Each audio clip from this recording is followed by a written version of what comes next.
Hello everyone, मेरा नाम है ट्विंकल और आज हम लोग डाइजेस्टिव सिस्टम के क्वेश्चंस प्रैक्टिस करने जा रहे हैं। यहाँ पे हम लोग टोटल 100 क्वेश्चंस डिस्कस करेंगे। उनमें से जो टॉप 70 क्वेश्चंस होंगे वो आपके कॉन्सेप्ट को बिल्डअप करने के लिए होंगे और जो लास्ट 30 क्वेश्चंस होंगे वो आपके एग्जाम्स में पूछे गए या फिर जो पूछे जा सकते हैं वो क्वेश्चंस डिस्कस करेंगे। ठीक है, तो चलो लेक्चर को स्टार्ट करते हैं। तो सबसे पहला क्वेश्चन है कि हम लोग जो खाना खाते हैं उसमें न्यूट्रिएंट्स क्या प्रेजेंट होते हैं। तो वो होते हैं कार्बोहाइड्रेट, प्रोटीन और फैट। ठीक है, और नॉन न्यूट्रिएंट्स क्या होते हैं? जो हम लोग खाना खा रहे हैं उसमें नॉन न्यूट्रिएंट्स क्या होते हैं? दैट इज विटामिन्स और मिनरल्स। ठीक है, तो ये नॉन न्यूट्रिएंट क्यों कहलाते हैं? क्योंकि हमें इनसे किसी भी प्रकार का एनर्जी नहीं मिलता। ये बॉडी के दूसरे इंपॉर्टेंट फंक्शंस में इन्वॉल्व होते हैं, लेकिन हमें इनसे किसी भी प्रकार का एनर्जी नहीं मिलता, इसलिए ये नॉन न्यूट्रिएंट्स कहलाते हैं। क्लियर है? अब थर्ड क्वेश्चन है कि कॉम्प्लेक्स फूड क्या होते हैं। जो हम लोग खाना खाते हैं वो बेसिकली कॉम्प्लेक्स फूड होते हैं और उसे हमारा डाइजेस्टिव सिस्टम सिंपल फूड में कन्वर्ट करता है। तो कॉम्प्लेक्स फूड क्या होता है? कार्बोहाइड्रेट का सबसे complex form that is starch, protein का सबसे कॉम्प्लेक्स फॉर्म इसे प्रोटीन ही लिखते हैं, लेकिन ये जटिल प्रोटीन होते हैं जिसे हमारे बॉडी के सेल्स कंज्यूम नहीं कर सकते। ठीक है, तो इसको भी सिंपलेस्ट फॉर्म में कन्वर्ट किया जाता है, इसको भी, और फैट को भी सिंपलेस्ट फॉर्म में कन्वर्ट किया जाता है। ठीक है, तो सिंपल फूड क्या होता है? सिंपल फूड वो होते हैं जो हमारे बॉडी के सेल्स कंज्यूम कर सकते हैं। जैसे कि स्टार्च का सबसे सिंपलेस्ट फॉर्म होगा ग्लूकोज। ठीक है, प्रोटीन का होगा अमीनो एसिड्स और फैट का फैटी एसिड प्लस ग्लिसरॉल। ठीक है, अब क्वेश्चन पूछा हुआ है कि डाइजेशन क्या होता है। डाइजेशन एक ऐसा प्रोसेस है जिनमें हम इस कॉम्प्लेक्स फूड को सिंपल फूड में कन्वर्ट करते हैं। तो आप यहाँ पे लिख सकते हो कि कॉम्प्लेक्स फूड को सिंपल फूड में कन्वर्ट करना ही डाइजेशन कहलाता है। एंजाइम्स आर प्रोड्यूस बाय, बताओ एंजाइम्स कौन प्रोड्यूस करते हैं? Digestive glands. हमारे डाइजेस्टिव सिस्टम में प्रेजेंट डाइजेस्टिव ग्लैंड्स रिस्पॉन्सिबल होते हैं एंजाइम्स को प्रोड्यूस करने के लिए, और एंजाइम्स बहुत इंपॉर्टेंट रोल प्ले करते हैं डाइजेशन में। यही वो एंजाइम्स है जो कॉम्प्लेक्स फूड को सिंपल फूड में कन्वर्ट करने के लिए रिस्पॉन्सिबल है। ठीक है, नेक्स्ट क्वेश्चन है स्टेजेस ऑफ डाइजेशन। अब बताओ क्या क्या स्टेजेस होते हैं डाइजेशन के? टोटल 5 स्टेजेस होते हैं। सबसे पहला इंजेशन, दूसरा डाइजेशन, तीसरा एब्जॉर्प्शन, चौथा एसिमिलेशन और लास्ट होता है तुम्हारा एक्सक्रीशन। ठीक है, तो ये 5 स्टेजेस होते हैं जिनमें हमारा डाइजेशन का प्रोसेस पूरा कंप्लीट होता है। अब नेक्स्ट क्वेश्चन है कि glands associated with alimentary canal. बताओ हमारे एलिमेंट्री कैनाल के साथ किस किस प्रकार के ग्लैंड्स एसोसिएटेड होते हैं? बताओ। सबसे पहला होता है सलाइवरी ग्लैंड्स, फिर गैस्ट्रिक ग्लैंड्स। गैस्ट्रिक ग्लैंड कहाँ प्रेजेंट होते हैं? स्टमक में प्रेजेंट होते हैं। इंटेस्टाइनल ग्लैंड्स,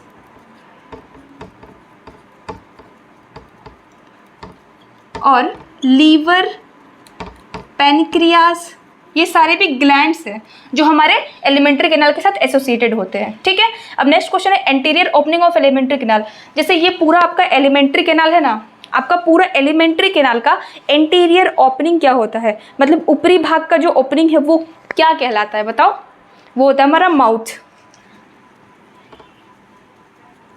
अब नेक्स्ट क्वेश्चन है कि जो सलाइवरी ग्लैंड्स जो आपके बकल कैविटी के साथ एसोसिएटेड होते हैं वो बकल कैविटी के अंदर प्रेजेंट होते हैं या बाहर? आउटसाइड बकल कैविटी प्रेजेंट होते हैं। अब नेक्स्ट क्वेश्चन है कि 4 kind of teeth and their number. 4 अलग अलग प्रकार के दांत और उसकी संख्या कितने होते हैं वो क्वेश्चन पूछा गया है। तो इंसिजर, कैनाइन, प्रीमोलर्स और मोलर्स, ये 4 अलग अलग प्रकार के दांत हैं और उनकी संख्या कितनी होती है? इंसिजर टोटल 8 होता है, कैनाइन टोटल 4 होता है, प्रीमोलर्स 8 होते हैं और मोलर्स टोटल 12 होते हैं। ठीक है, आपको कौन कौन सा अब पूछ रहा है नेक्स्ट क्वेश्चन कि कितने दांत प्रेजेंट होते हैं एक बच्चा में। बताओ एक बच्चा में कितने टोटल टीथ प्रेजेंट होते हैं? That is 20। ठीक है, और बोल रहे हैं कि कितने दांत एब्सेंट होते हैं बच्चों में। बच्चों में प्रीमोलर्स, सारे के सारे premolars plus last molars absent होता है। ठीक है, अब नेक्स्ट क्वेश्चन है कि टीथ अपीयर ट्वाइस, कौन सा ऐसा दांत है जो 2 बार आता है? ऑब्वियसली जितना दांत बच्चों में प्रेजेंट है वो सारे झड़ के वापस से आ जाएंगे, तो टोटल 20 दांत ऐसे होते हैं जो 2 बार आते हैं। तो कितने दांत हैं जो एक बार ही आएंगे? सारे के सारे प्री मोलर्स और लास्ट मोलर बच्चों में प्रेजेंट नहीं है, लेकिन वो बड़ों में देखे जाते हैं। इसका मतलब यही वो दांत है जो एक बार ही आपको देखने को मिलेगा पूरे जीवन काल में। ठीक है, तो कितने प्री मोलर्स होते हैं? 8, और लास्ट मोलर हर एक साइड का अगर देखोगे तो 8 + 4 हो जाएगा, दैट इज 12 दांत। ठीक है, अब नेक्स्ट क्वेश्चन है कि what is dental formula? Dental formula किसे बोलते हैं? अपर जो और लोअर जो का हाफ टीथ का अरेंजमेंट ऊपर वाला डिवाइडेड बाई हाफ टीथ का अरेंजमेंट लोअर वाला को हम लोग डेंटल फॉर्मूला बोलते हैं। ठीक है, तो यहाँ पे क्या लिखेंगे? Arrangement of teeth in half of upper and lower जो। ठीक है, अडल्ट में कितना होता है? 2 1 2 3 डिवाइडेड बाई 2 1 2 3। ठीक है, और चाइल्ड में कितने होते हैं? 2 1 0 2 डिवाइडेड बाई 2 1 0 2। ये ऑर्डर है आपका एक साइड का इंसिजर, केनाइन्स, प्रीमोलर्स और मोलर्स डिवाइडेड बाई नीचे जो का इंसिजर, केनाइन, प्रीमोलर, मोलर्स का ऑर्डर लिखा हुआ है ये। ठीक है, उसे हम डेंटल फॉर्मूला बोलते हैं। कैरेक्टरिस्टिक मतलब क्या क्या विशेषताएं हैं हमारे दांत का, वो पूछ रहा है। ठीक है, तो सबसे पहला कि वो डाइफायोडेंट होता है। बताओ डाइफायोडेंट का मतलब क्या है? डाइफायोडेंट का मतलब जो दांत 2 बार आता है उसे हम डाइफायोडेंट बोलते हैं। थिकोडोंट, थिकोडोंट, और एक होता है हेटेरोडोंट। थिकोडोंट का मतलब कि हमारा दांत ऊपर और लोअर जबड़ा के सॉकेट्स के अंदर धसे हुए हैं, इसलिए हमारे टीथ को थिकोडेंट बोलते हैं। हेटेरोडोंट क्योंकि हम में अलग अलग प्रकार के दांत पाए जाते हैं, जैसे कि इंसिजर, केनाइन, प्रीमोलर और मोलर, सबका साइज और शेप अलग अलग होने की वजह से हमारे टीथ को हेटेरोडोंट भी बोलते हैं। ठीक है, नेक्स्ट क्वेश्चन है कि कौन सा ऐसा दांत को लोग विजडम टीथ बोलते हैं और उसकी संख्या कितनी होती है? तो हर एक साइड का जो लास्ट मोलर है उसे हम विजडम टीथ बोलते हैं, और उसकी संख्या हर एक साइड पे एक होती है। इधर ऊपर में एक, इधर नीचे एक, और इधर साइड में एक। तो टोटल संख्या पूछेगा तो टोटल 4 होती है। ठीक है, टीथ किसका बना हुआ होता है? और इससे सबको पता है कि टीथ इनेमल का बना हुआ होता है। इनेमल क्या होता है? आप जो टीथ आप देखते हो अपना टीथ, उसमें जो ऊपर वाले लेयर में व्हाइट कलर का पार्ट दिखता है उसे हम लोग इनेमल कहते हैं। ठीक है, अब पूछ रहा है कि इनेमल का कंपोजिशन क्या होता है? इनेमल में calcium carbonate, calcium phosphate, calcium carbonate और कैल्शियम फॉस्फेट प्रेजेंट होता है। अब ये दोनों चीज जरूर याद रख लेना कि इनेमल में कैल्शियम कार्बोनेट और कैल्शियम फॉस्फेट होता है। ठीक है, और एक चीज और याद रखना कि इसमें वाटर 0% होता है। ये पूछा जा सकता है कि क्या इनमें वाटर प्रेजेंट होता है? नहीं भैया, इनेमल में बिल्कुल भी वाटर प्रेजेंट नहीं होता है। क्लियर है? अब नेक्स्ट क्वेश्चन है hardest substance of human body, वो होता है इनेमल। जो अभी आपने देखा है इनेमल, वो सबसे हार्डेस्ट सब्सटेंस होता है पूरे ह्यूमन के शरीर का। फ्लोरोसिस क्या होता है? फ्लोरोसिस होता है येलोविंग ऑफ टीथ, दांत का पीला पड़ जाना due to excess fluorine in water. पानी में बहुत ज्यादा फ्लोरीन प्रेजेंट होने की वजह से दांत का पीला पड़ना को हम लोग फ्लोरोसिस कहते हैं। ठीक है, अब टंग का जो बोन, टंग एक मस्कुलर ऑर्गन है, वो किस बोन से अटैच्ड है? वो नेक्स्ट क्वेश्चन है, बताओ। वो है हायोइड बोन। इस बोन को बोलते हैं हायोइड बोन। ठीक है, नेक्स्ट है how many pair of salivary gland present? बताओ कितने जोड़े सलाइवरी ग्लैंड्स प्रेजेंट होते हैं? टोटल 3 पेयर होते हैं। अगर आपको पेयर में ना बोले कि कितने सलाइवरी ग्लैंड्स प्रेजेंट होते हैं, तो एग्जैक्ट नंबर अगर पूछेगा तो वो है 6, लेकिन अगर आपको जोड़ा पूछा है तो आपको 3 पेयर बताना पड़ेगा। ठीक है, देखो type of salivary gland and their position, कितने प्रकार के सलाइवरी ग्लैंड्स होते हैं और उनका पोजीशन क्या होता है।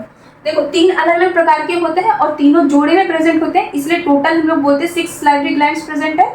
और अगर जोड़े में पूछा जाए तो 3 पेयर होते हैं। ठीक है, सबसे पहला होता है पैरोटिड ग्लैंड, फिर होता है सबमैंडिबल, और तीसरा है सबलिंगुअल। ठीक है, ये 3 अलग अलग प्रकार के सलाइवरी ग्लैंड्स होते हैं। पैरोटिड ग्लैंड हमारे कान के पास दोनों साइड पे प्रेजेंट होता है पैरोटिड ग्लैंड। अगर सब मैंडिबल की बात करें तो लोअर जबड़ा को हम लोग मैंडिबल कहते हैं। सब मतलब उसके नीचे, मतलब कि लोअर जबड़ा के नीचे यहाँ पे प्रेजेंट होता है एक पेयर में सब मैंडिबल ग्लैंड, ठीक है। अब होता है सबलिंगुअल। सबलिंगुअल होता है जो हमारे टंग के नीचे प्रेजेंट होता है, क्योंकि लिंगुआ शब्द एसोसिएटेड है टंग से। लिंगुआ शब्द हम लोग टंग के लिए यूज करते हैं, तो सब लिंगुअल मतलब कि टंग के नीचे। तो ये सलाइवरी ग्लैंड, सबलिंगुअल ग्लैंड, ये प्रेजेंट होता है आपके टंग के नीचे। क्लियर है इसका पोजीशन। अब देखो लार्जेस्ट सलाइवरी ग्लैंड क्या होता है वो पूछा है। लार्जेस्ट सलाइवरी ग्लैंड है आपका parotid gland,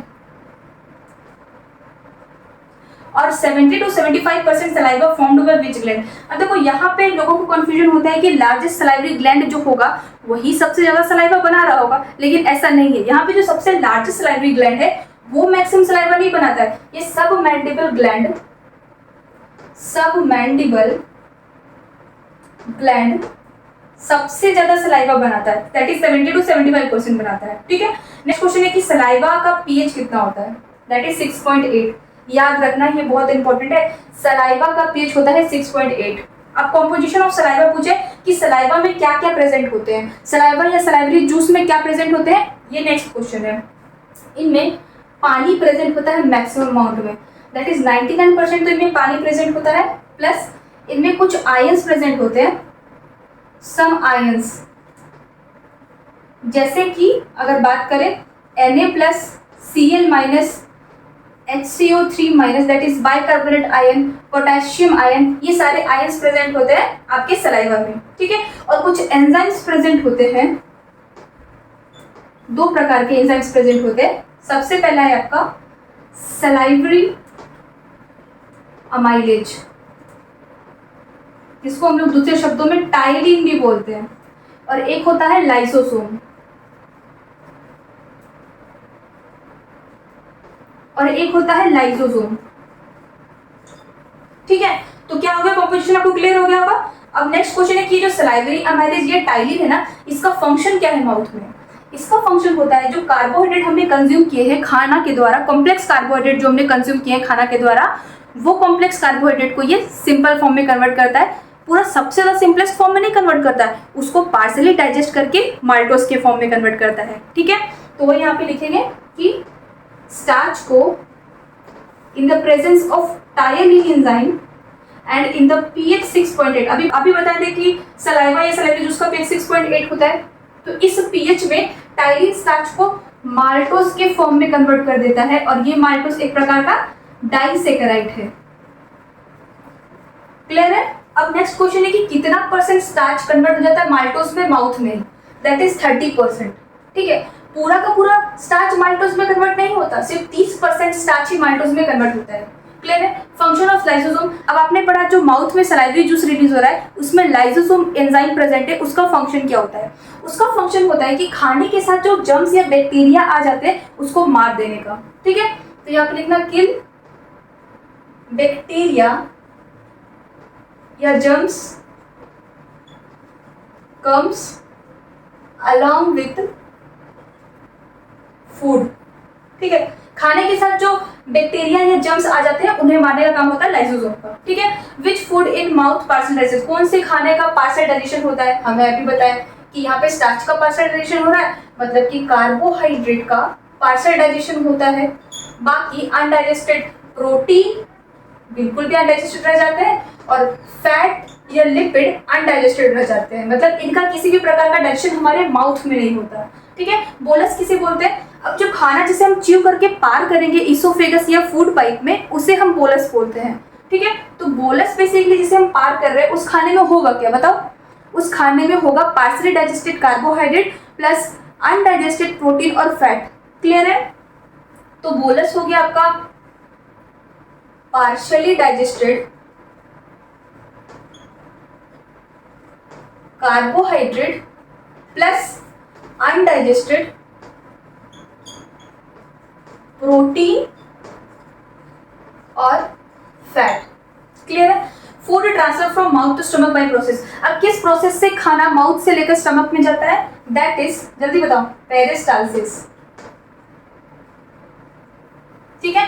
pH of gastric juice, अब जो पेट में गैस्ट्रिक जूस रिलीज हो रहा है उसका पीएच क्या होता है वो पूछा है, दैट इज 1.8 पीएच होता है। याद रखना इसको, पेट का पीएच 1.8 होता है, ठीक है। अब नेक्स्ट क्वेश्चन है कि जो गैस्ट्रिक ग्लैंड्स पेट में पाए जाते हैं वो किस किस प्रकार के सेल से मिलकर बने हुए होते हैं। वो बेसिकली 3 प्रकार के सेल से बने हुए होते हैं। सबसे पहला पैराइटल या ऑक्जेंटिक सेल्स, क्लियर। दूसरा चीफ या पेप्टिक सेल्स से बने हुए होते हैं। तीसरा म्यूकस या गॉबलेट सेल्स, ठीक है। तो पूछा गया कि क्या क्या वो बना भी रहे, वो भी क्वेश्चन में। तो पैराइटल सेल या ऑक्जेंटिक सेल्स HCl बनाते हैं। चीफ सेल या पेप्टिक सेल वो एंजाइम बनाते हैं जो बेसिकली रिस्पॉन्सिबल होता है पेट में प्रोटीन को डाइजेस्ट करने के लिए, ठीक है। तो चीफ या पेप्टिक सेल पेप्सिनोजेन बनाते हैं। और आपको बताए थे लेक्चर में कि जितने भी एंजाइम्स होते हैं वो सारे इनएक्टिव फॉर्म में रिलीज होते हैं, तो ये पेप्सिनोजेन इनएक्टिव फॉर्म में रिलीज किया गया है, ठीक है। म्यूकस या गॉबलेट सेल का फंक्शन होता है म्यूकस रिलीज करना। अब नेक्स्ट क्वेश्चन है कि HCl जो रिलीज करता है पैराइटल या ऑक्जेंटिक सेल, उसका फंक्शन क्या है। उसका फंक्शन होता है जो खाने के साथ बैक्टीरिया या जर्म्स आ गए उसको मारना सबसे पहला। दूसरा सबसे इंपॉर्टेंट फंक्शन होता है इस पेप्सिनोजेन को एक्टिव फॉर्म में कन्वर्ट करना। तो HCl का क्या फंक्शन है, आप फर्स्ट वाला आप लिख लेना, यहाँ पे हम सेकंड लिख देते हैं। तो सबसे इंपॉर्टेंट है दैट इज पेप्सिनोजेन को पेप्सिन में कन्वर्ट करने का काम HCl का होता है। अब इस पेप्सिन क्या करेगा, ये पेप्सिन बेसिकली प्रोटीन को डाइजेस्ट करेगा। तो प्रोटीन का डाइजेशन स्टार्ट होता है स्टमक से, क्लियर है। तो पेप्सिन का क्या फंक्शन हो गया कि डाइजेस्ट करना प्रोटीन को। और अगर बात करें कि क्या कंप्लीट डाइजेशन होता है प्रोटीन का, बिल्कुल भी नहीं। यहाँ पे पार्शियल डाइजेशन होता है। कैसा डाइजेशन होता है, पार्शियल। और यहाँ पे प्रोटीन कन्वर्ट हो जाता है किसमें, पेप्टोन्स प्लस प्रोटियोजेस में, ठीक है। तो प्रोटीन किसमें कन्वर्ट हो गया, पेप्टोन्स और प्रोटियोजेस में, पेप्सिन के प्रेजेंस में। ये काम पेप्सिन के प्रेजेंस में हो रहा है, ठीक है। अब म्यूकस का क्या फंक्शन होता है, म्यूकस का फंक्शन होता है कि जो HCl पेट में रिलीज किया जा रहा है कहीं वो HCl से स्टमक का लाइनिंग ही खराब ना हो जाए, इसीलिए उसे प्रोटेक्ट करने के लिए म्यूकस रिलीज किया जाता है स्टमक में, ताकि हमारा स्टमक का लाइनिंग प्रोटेक्टेड रहे, ठीक है। उसका काम क्या हो गया, protect inner lining of stomach, clear है। अब नेक्स्ट क्वेश्चन है कि कौन सा एंजाइम बच्चों के पेट में देखा जाता है। बच्चों के पेट में एक स्पेसिफिक एंजाइम प्रेजेंट होता है जो बड़ों में नहीं देखने को मिलता है, उसका नाम है रेनिन। देखो यहाँ पे याद रखना कि यहाँ पे डबल एन वाला रेनिन है, ठीक है। यहाँ पे डबल एन लिखा हुआ है। एक रेनिन RENIN भी होता है जिसका जो किडनी से रिलेटेड, ये रेनिन बेसिकली ये शब्द किडनी से रिलेटेड है, ठीक है। तो यहाँ पे याद रखना कि बच्चों के पेट में डबल एन वाला रेनिन प्रेजेंट होता है, ठीक है ना। अब इस रेनिन का फंक्शन क्या होता है कि ये दूध में प्रेजेंट प्रोटीन, क्योंकि एक बच्चा तो अपनी माँ के मिल्क पे ही डिपेंडेंट होता है, इसीलिए ये रेनिन क्या करता है, मिल्क में जो प्रेजेंट प्रोटीन है उसको डाइजेस्ट करता है। तो ये क्या कर रहा है, डाइजेस्ट मिल्क प्रोटीन। और वो मिल्क प्रोटीन क्या है, याद रखना केसीन। पूछा जा सकता है क्वेश्चन कि मिल्क प्रोटीन किसे कहते हैं, केसीन को कहते हैं, ठीक है। फंक्शन ऑफ रेनिन एंजाइम अभी बताएं कि ये मिल्क में प्रेजेंट प्रोटीन को डाइजेस्ट करता है। तो इसका आंसर हो जाएगा कि ये डाइजेस्ट करता है मिल्क में प्रेजेंट प्रोटीन को। और मिल्क प्रोटीन क्या है, दैट इज केसीन। तो नेक्स्ट क्वेश्चन है कि इनो या डाइजिन क्या करता है अगर हम लोग उसको एसिडिटी में लेते हैं। तो इनो या डाइजिन में एक बेस प्रेजेंट होता है जिसे हम बोलते हैं मैग्नीशियम हाइड्रोक्साइड, ठीक है। ये मैग्नीशियम हाइड्रोक्साइड तुम्हारे पेट में प्रेजेंट एक्सेस एसिड के साथ रिएक्ट करके बनाता है सॉल्ट प्लस वाटर। तो सॉल्ट प्लस वाटर बन गया तो आपके पेट में एक्सेस एसिड खत्म हो गया। अभी हम थोड़ी देर पहले पढ़े कि पेप्सिन प्रोटीन को पेप्टोन्स और प्रोटियोजेस में कन्वर्ट कर रहा था, मतलब कि पेट में प्रोटीन का डाइजेशन होता है। याद रखना पेट में सिर्फ और सिर्फ प्रोटीन का डाइजेशन हो रहा है, कार्बोहाइड्रेट का डाइजेशन बिल्कुल भी नहीं होता है, फैट का डाइजेशन बिल्कुल भी नहीं होता है, ठीक है। नेक्स्ट क्या क्वेश्चन है कि काइम किसे कहते हैं। काइम बेसिकली पेट में खाना पूरा डाइजेस्ट होने के बाद जो खाना स्मॉल इंटेस्टाइन में मूव करता है उसे हम काइम बोलते हैं। इसका कॉम्पोजिशन आप लिख लेना कि इसमें अनडाइजेस्टेड फैट प्रेजेंट होता है प्लस डाइजेस्टेड, पार्शियल डाइजेस्टेड अगर स्पेसिफिकली बात किया जाए तो आप लिख सकते हो कि पार्शियली डाइजेस्टेड प्रोटीन और कार्बोहाइड्रेट होता है। ठीक है, नेक्स्ट क्वेश्चन है कि स्मॉल इंटेस्टाइन को हम लोग स्मॉल क्यों कहते हैं? बताओ क्यों कहते हैं? क्योंकि इसका डायमीटर कम होता है as compare to large intestine. तो यहां पे लिख दो बिकॉज ऑफ इट्स डायमीटर। ठीक है, अब बोल रहा है कि स्मॉल इंटेस्टाइन का पार्ट्स बताओ क्या क्या होता है। आपको पता होगा कि इसका पार्ट्स है ड्यूडेनम, जेजुनम और इलियम। क्लियर है? अब बोल रहा है कि लार्जेस्ट ग्लैंड हमारे शरीर का क्या है? लार्जेस्ट ग्लैंड बोले या लार्जेस्ट एक्सोक्राइन ग्लैंड बोले, दोनों में आंसर यही होगा कि लीवर हमारा सबसे लार्जेस्ट ग्लैंड होता है, जिसका वेट अगर बात करें, क्योंकि क्वेश्चन में बोला है कि वेट भी बताओ इसका, तो वेट होता है 1.5 kg, अप्रोक्सीमेटली इसका वेट 1.5 kg का होता है। नेक्स्ट क्वेश्चन है कि सेल्स ऑफ लीवर, लीवर के सेल्स को हम क्या कहते हैं? हिपैटोसाइट। आपको बता दें हीपा या हिपैटिक शब्द लीवर से रिलेटेड है, तो हिपैटोसाइट मतलब कि लीवर के सेल्स, या इसके दूसरे शब्दों में हम हिपैटिक सेल्स भी बोलते हैं। ठीक है, अब बोल रहा है कि लीवर क्या बनाता है? लीवर क्या बनाता है? लीवर बनाता है बाइल, और जाके कहाँ स्टोर हो जाता है बाइल? गॉल ब्लैडर में।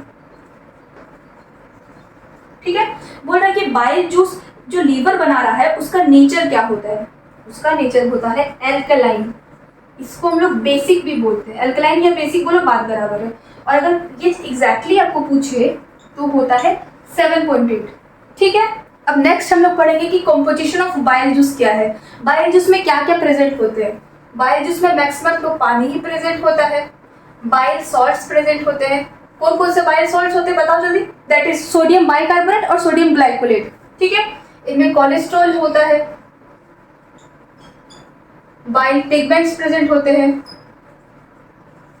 कौन कौन से दो अलग प्रकार के बाइल पिगमेंट्स होते हैं जल्दी बताओ?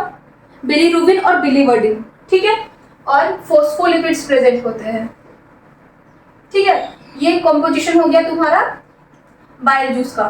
क्या बाइल जूस में किसी भी प्रकार का एंजाइम्स प्रेजेंट होता है? बिल्कुल भी नहीं। ये बहुत इंपॉर्टेंट क्वेश्चन है। बाइल जूस में किसी भी प्रकार का एंजाइम प्रेजेंट नहीं होता है। इस फॉर्म में क्वेश्चन को भी पूछ सकता है, या फिर ये पूछ सकता है कि क्या लीवर किसी भी प्रकार का एंजाइम बनाता है? तो आप बोलोगे नहीं, लीवर किसी भी प्रकार का एंजाइम नहीं बनाता। ठीक है, इसमें बोलोगे no. Function of liver in digestion. अब लीवर का क्या, लीवर तो बहुत सारे फंक्शंस परफॉर्म कर रहा है, तो लीवर का डाइजेशन में क्या रोल है वो नेक्स्ट क्वेश्चन है। तो ये करता है emulsification of fat. Emulsification of fat का मतलब जो बड़े बड़े फैट के मॉलिक्यूल्स है उसको छोटे छोटे फैट के मॉलिक्यूल्स में कन्वर्ट करने का काम लीवर का होता है। ठीक है, और लीवर में स्पेसिफिकली बात की जाए तो कि लीवर क्या ऐसा बेसिकली बना रहा है जो इस इमल्सिफिकेशन में हेल्प कर रहा है, वो होते हैं बाइल सॉल्ट्स। ये जो बाइल सॉल्ट्स प्रेजेंट है, ये बाइल सॉल्ट हेल्प करते हैं इमल्सिफिकेशन ऑफ फैट में। नेक्स्ट क्वेश्चन है कि which gland is called mixed gland in our digestive system. तो हमारे डाइजेस्टिव सिस्टम में कौन सा ऐसा ग्लैंड है जिसे हम मिक्स्ड ग्लैंड बोलते हैं? बताओ। वो है पेनक्रियास। ठीक है, पेनक्रियास किसने डिस्कवर किया था बताओ? लैंगरहैंस ने किया था। इसलिए इन्होंने अपने नाम पे पेनक्रियाटिक सेल्स के नाम रख दिए थे, that is islet of Langerhans. तो आपको क्वेश्चन पूछेगा कि आइलेट ऑफ लैंगरहैंस कहाँ प्रेजेंट होते हैं, तो आप बोला पेनक्रियास में। ठीक है, अब which cells are considered as endocrine part of pancreas. अब पेनक्रियास में अलग अलग प्रकार के सेल्स होते हैं, alpha cells, beta cells, delta cells और एफ सेल्स। ठीक है, तो इन 4 प्रकार के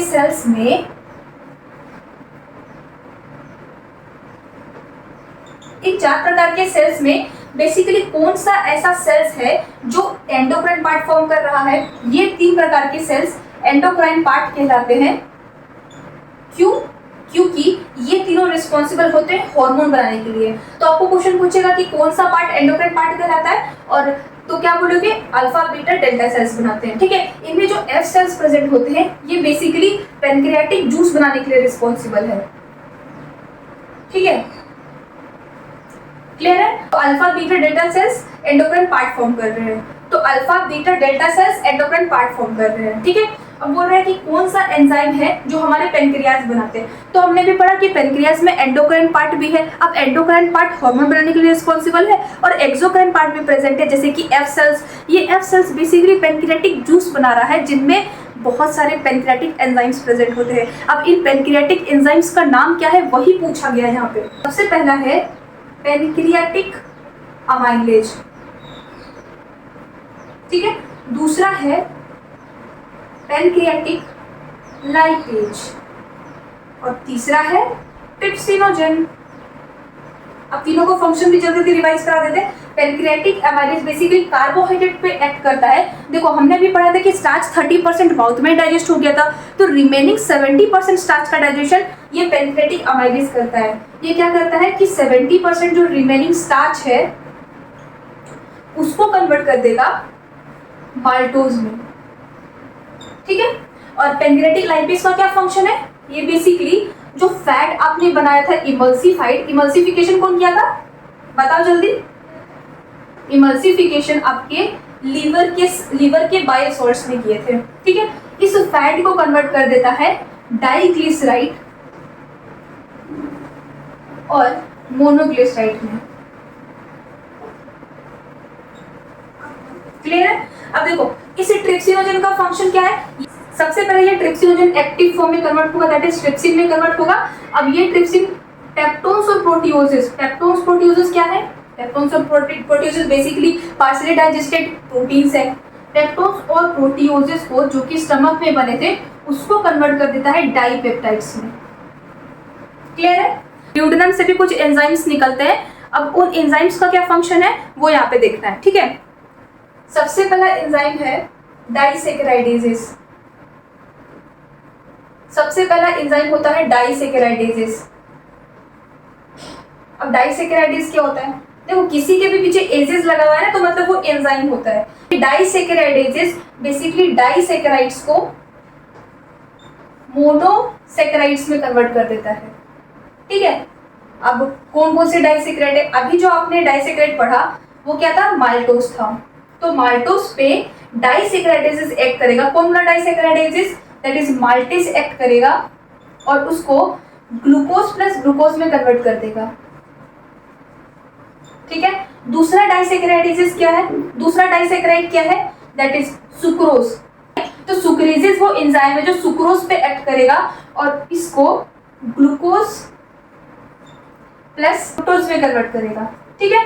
अब बोलोगे कि ये चीज कहाँ से आया, ये चीज बेसिकली हमारे डाइजेस्टिव सिस्टम में कहाँ से आया। आपने जो खाना खाया उसमें लेट सपोज करके आपने शुगर केन खाया तो उस शुगर केन में सुक्रोज प्रेजेंट होगा।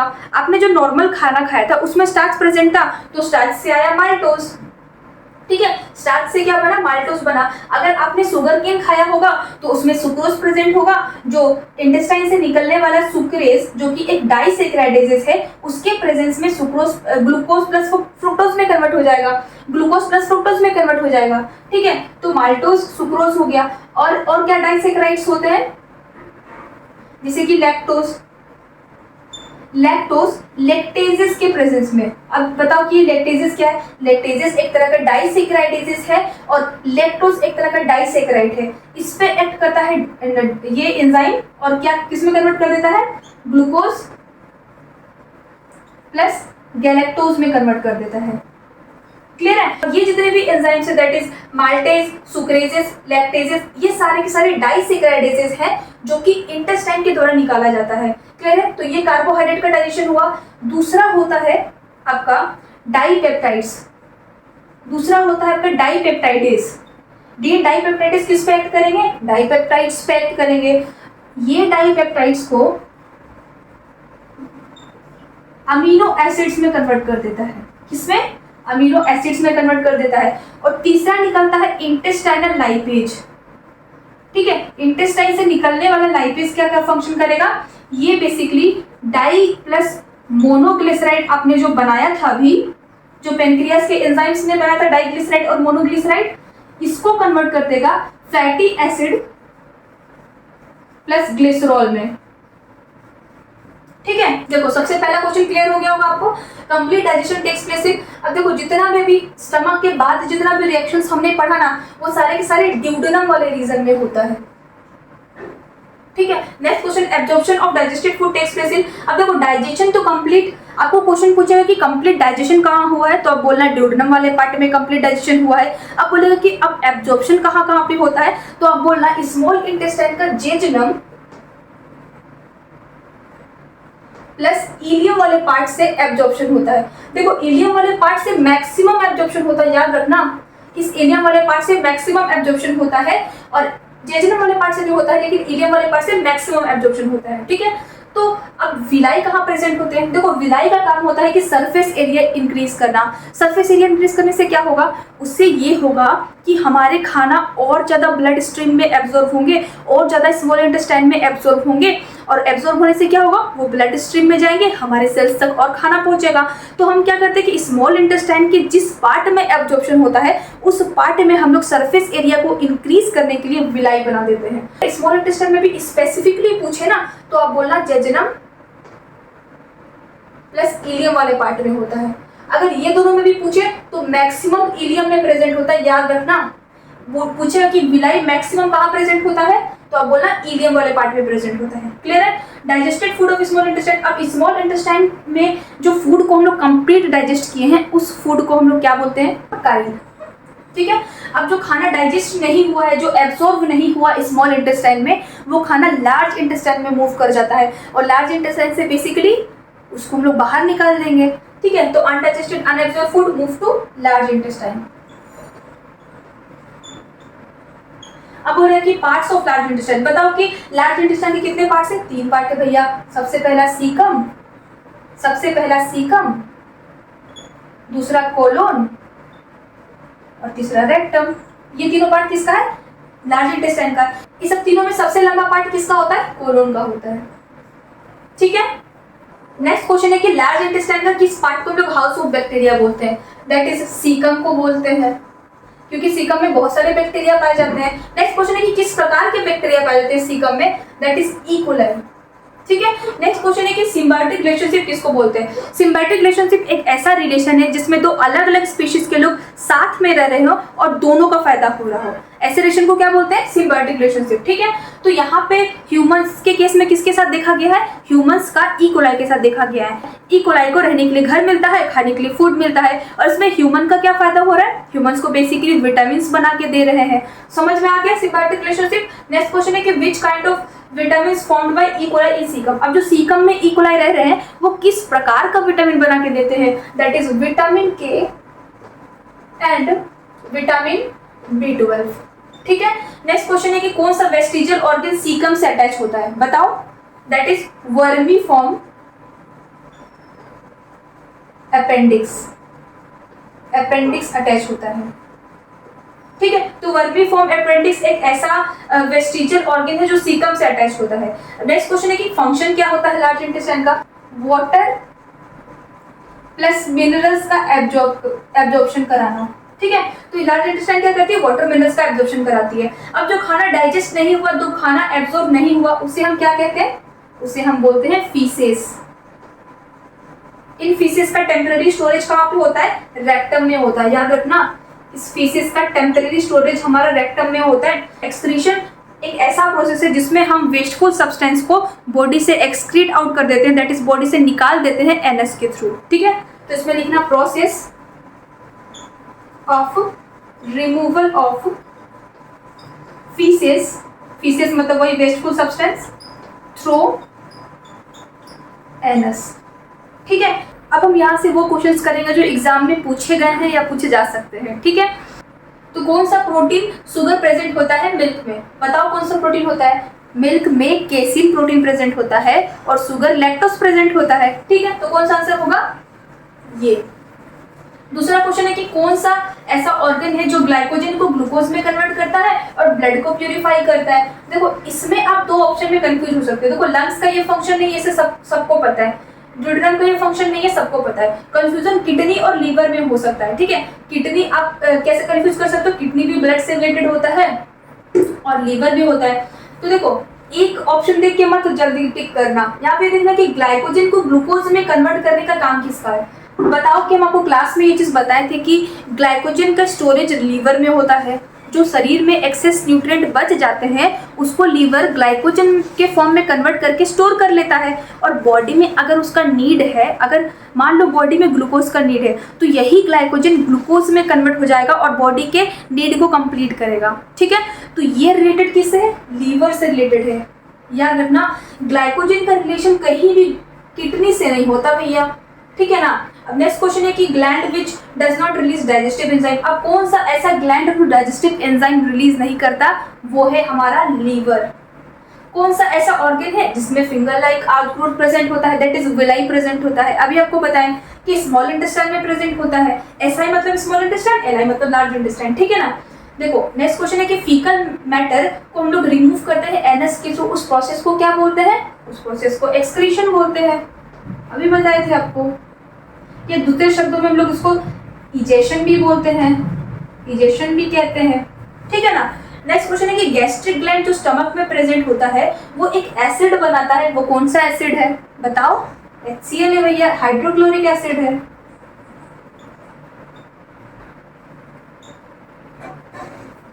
अब नेक्स्ट क्वेश्चन है कि कंप्लीट डाइजेशन कहाँ पे होता है?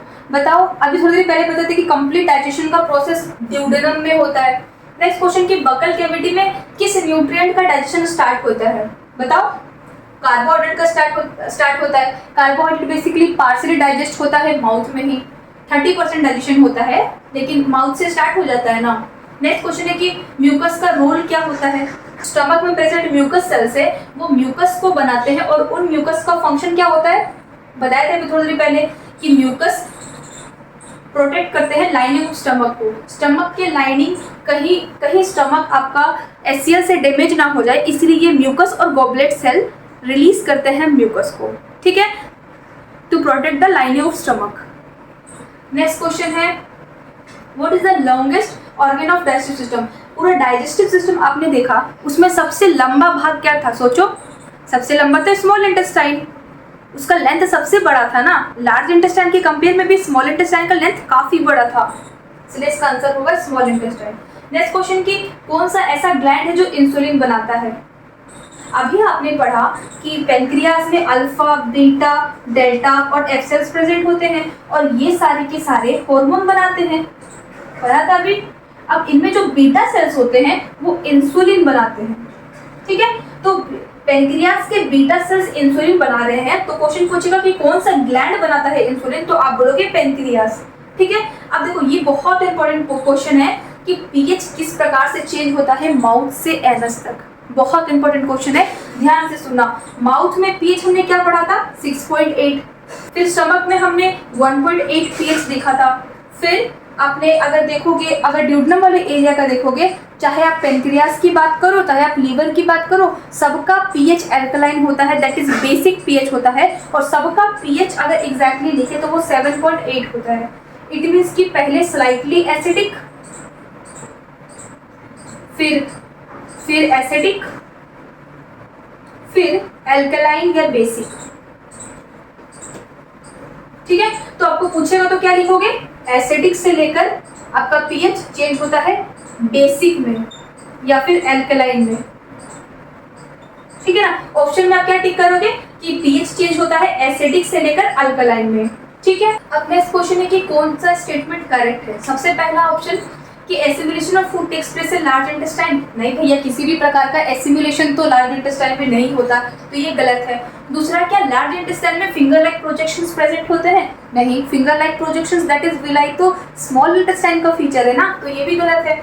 नेक्स्ट, कि लार्ज इंटेस्टाइन क्या वाइडर और शॉर्टर होता है as compare to small intestine? Yes, large intestine तो छोटा होता है ना as compare to small intestine, और ज़्यादा ब्रॉड होता है, ज़्यादा चौड़ा होता है, इसीलिए तो हम लोग लार्ज इंटेस्टाइन को लार्ज बोलते हैं on the basis of diameter. It means कि ये ऑप्शन करेक्ट है। चौथा, absorption takes place in large intestine. अगर यहाँ पे स्पेसिफिकली बात करें तो एब्जॉर्प्शन ऑफ फूड का एब्जॉर्प्शन कभी भी लार्ज इंटेस्टाइन से नहीं होता। लेकिन अगर आपको बोले कि एब्जॉर्प्शन ऑफ वाटर मिनरल्स होता है क्या लार्ज इंटेस्टाइन से, तो आप बोलोगे यस, वाटर और मिनरल्स का एब्जॉर्प्शन लार्ज इंटेस्टाइन से होता है, लेकिन फूड का एब्जॉर्प्शन नहीं होता। क्लियर है? नेक्स्ट क्वेश्चन है water from undigested food absorb mainly इन, जो खाना से वाटर का एब्जॉर्प्शन कहाँ पे होता है, वो होता है लार्ज इंटेस्टाइन में, अभी बताया जस्ट। नेक्स्ट क्वेश्चन है कि टंग का किस पार्ट में सेल्स प्रेजेंट है सोवर टेस्ट के लिए, किस किस तरह के टेस्ट हमें जीव के किस किस एरिया से फील होता है वो यहाँ पे देख लो। देखो यहाँ पर टेस्ट बड प्रेजेंट होते हैं बिटर के लिए, मतलब कड़वा टेस्ट के लिए टेस्ट बड यहाँ पे प्रेजेंट होंगे पीछे में। इस एरिया में प्रेजेंट होता है खट्टा टेस्ट के लिए, दैट इज सावर। यहाँ पे नीचे साइड में, बिल्कुल यहाँ पे साइड में प्रेजेंट होता है सॉल्ट के लिए, ठीक है। और आगे में बिल्कुल फ्रंट में इस एरिया में प्रेजेंट होता है मीठा के लिए, दैट इज स्वीट के लिए, ठीक है। तो क्वेश्चन क्या बोला है कि सोवर टेस्ट के लिए, दैट इज खट्टा टेस्ट के लिए कहाँ पे रिसेप्टर्स प्रेजेंट होते हैं या फिर सेल्स उसके कहाँ पे प्रेजेंट होते हैं, तो इसमें क्या होगा आंसर, दैट इज साइड में प्रेजेंट होते हैं। नेक्स्ट है कि कौन सा इनमें से कौन सा डाइजेस्टिव एंजाइम नहीं है, बताओ। पेप्सिन तो हम लोग पढ़े प्रोटीन को डाइजेस्ट करता है, इंसुलिन किसी भी प्रकार का डाइजेशन में रोल नहीं होता, ये तो एक प्रकार का हार्मोन है। रेनिन भी प्रोटीन को डाइजेस्ट करता है, बच्चों में रेनिन प्रेजेंट होता है, और मिल्क में प्रेजेंट केसीन प्रोटीन को डाइजेस्ट करने में हेल्प करता है ये रेनिन प्रोटीन। नेक्स्ट है अमाइलेज, अमाइलेज भी हेल्प करता है कार्बोहाइड्रेट के डाइजेशन में, ठीक है। तो इंसुलिन एक प्रकार का हार्मोन है जिसका डाइजेशन में किसी प्रकार का रोल नहीं है, ठीक है।